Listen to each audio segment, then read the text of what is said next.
You know, when you do those smiles, not because you're happy or excited or anticipating saying something, but because there is no other way to convey the discomfort that you feel.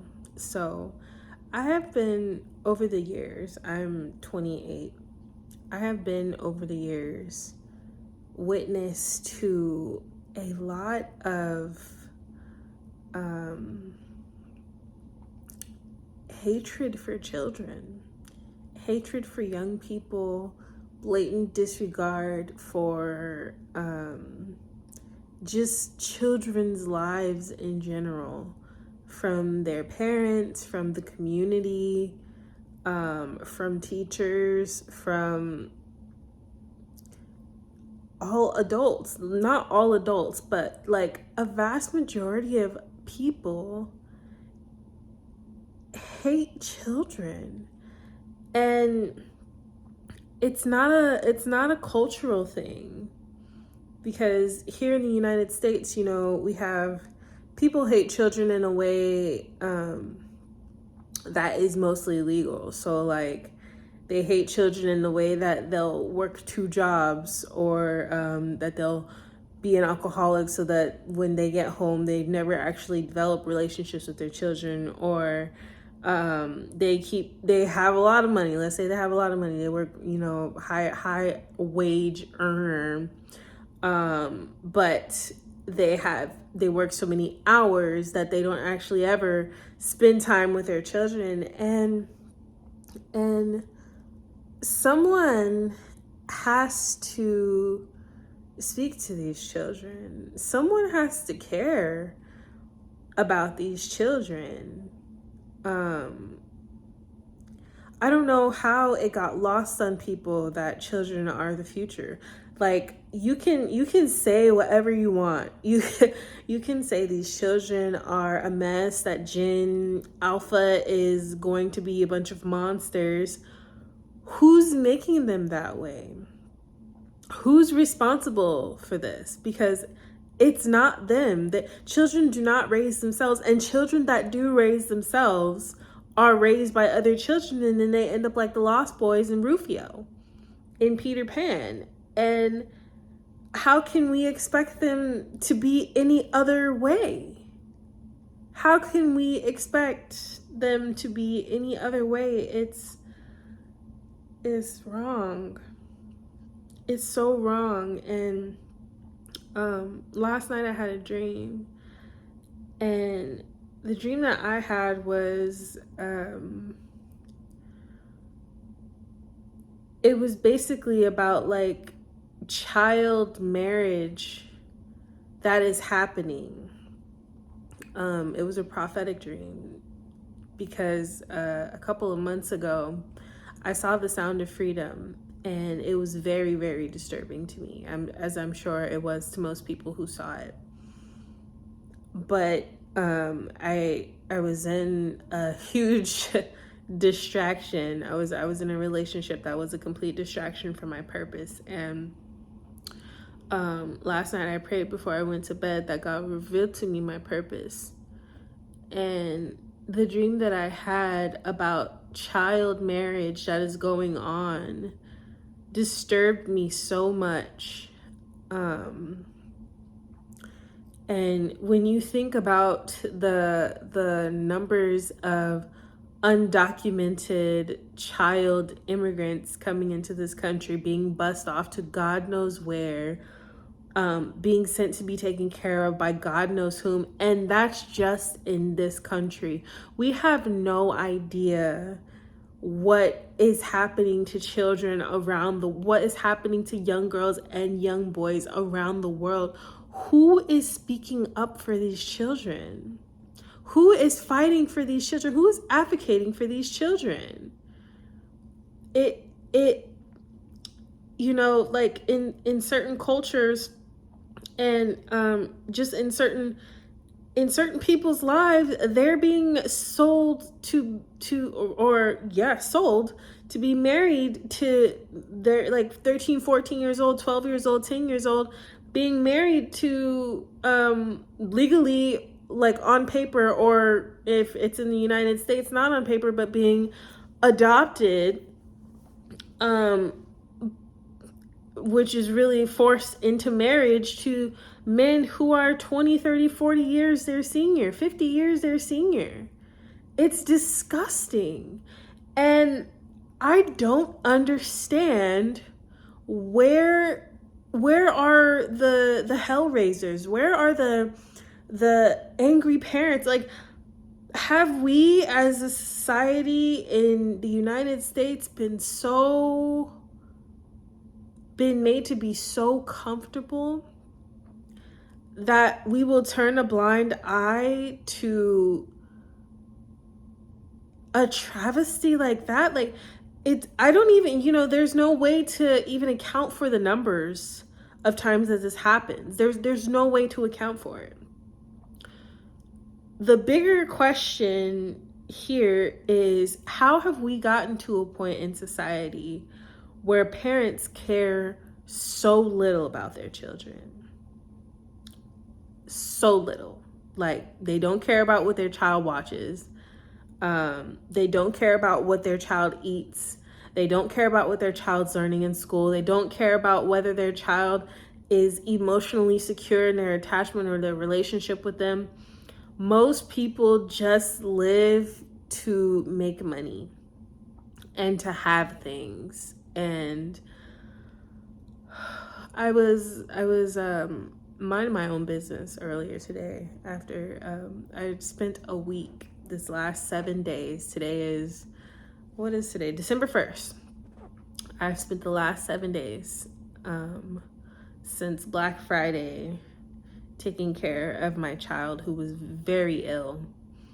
But by the grace of God, he is healed and back to himself again, and making messes everywhere that I have to tell him to clean up. But it's a blessing just for him to have the energy, because seeing your child not have the energy to do anything, but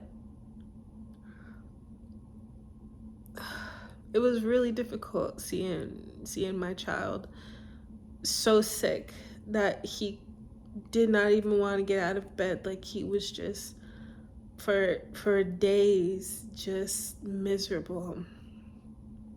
And so when I see a mess today, it's because he's back to normal. That's what children do. Children make messes. They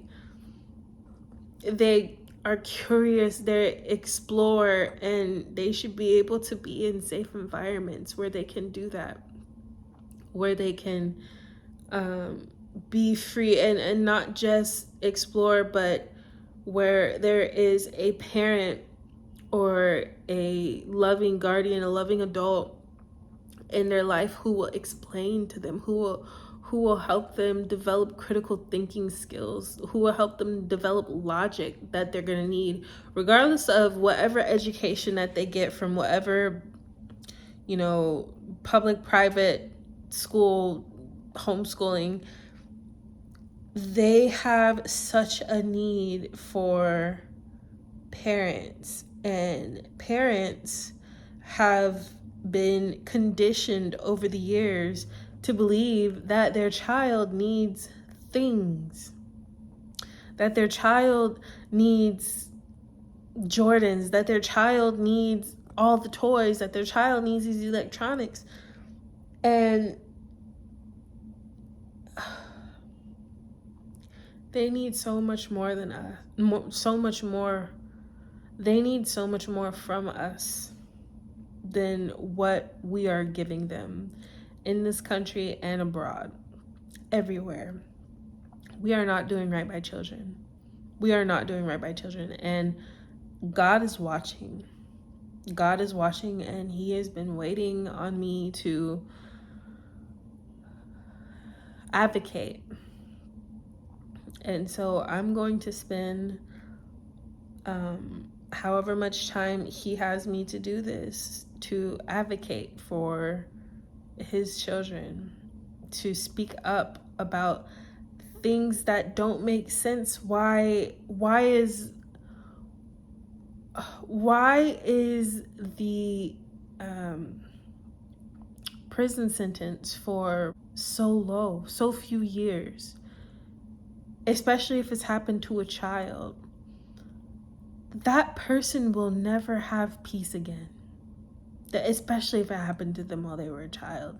That person will every relationship, every the level of trauma that is associated with our APE, SA, what's the other word? MOLESTATION, all those things, it takes decades to unpack that and some people, they never get there. They try to drown it, they try to chase it with alcohol, with drugs, with certain lifestyles. And we're at this point in society because nobody cared about children. This is what a post Roe v. Wade generation looks like. People who don't care about their kids because they fought for the right to kill them. They fought for the right to decide whether or not they wanted them to be alive. So who could be surprised that they don't care about them? They don't really care about them. Like they say that they care about them for political correctness, societal pressures, whatever. But how much do you really care? How much did our parents really care? And some of you, I'm sure, had really good parents, really great parents that, did a wonderful job of raising you, and you're emotionally secure, you're financially secure, you're secure in all the ways because you had good parents. God bless you. That is not the case for most people. And we have to dial back because these corporations, these government entities are taking away parents' rights more and more, telling your child that they can make medical decisions for themselves at 12 years old. 12 years old. What does a 12-year-old know? But what their parents teach them. But what their parents have taught them at that point. Someone has to speak up for these children. And I don't know exactly what I'm gonna say. I don't know. I don't know exactly what I'm gonna say.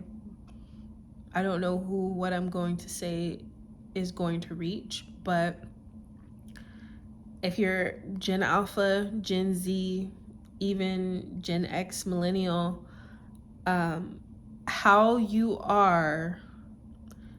decide to be once you become an adult is a different story, right? But if your foundation, if your formative years, your growing up, your the way you were raised, your rearing, if it wasn't correct to begin with, how can we function? And that is why the society, the dating pool, the workplace, every aspect of our lives is completely dysfunctional by design. And it's not our fault. But we can reverse this. We can stop this. We can learn to love one another. We can learn to have positive relationships with each other and with our children and with the opposite sex and with the same sex, friendships and things like that. Things do not have to be how they are. Children do not have to be getting married and SA and RAPED by disgusting older men. Things do not have to be as they are. but someone needs to speak up.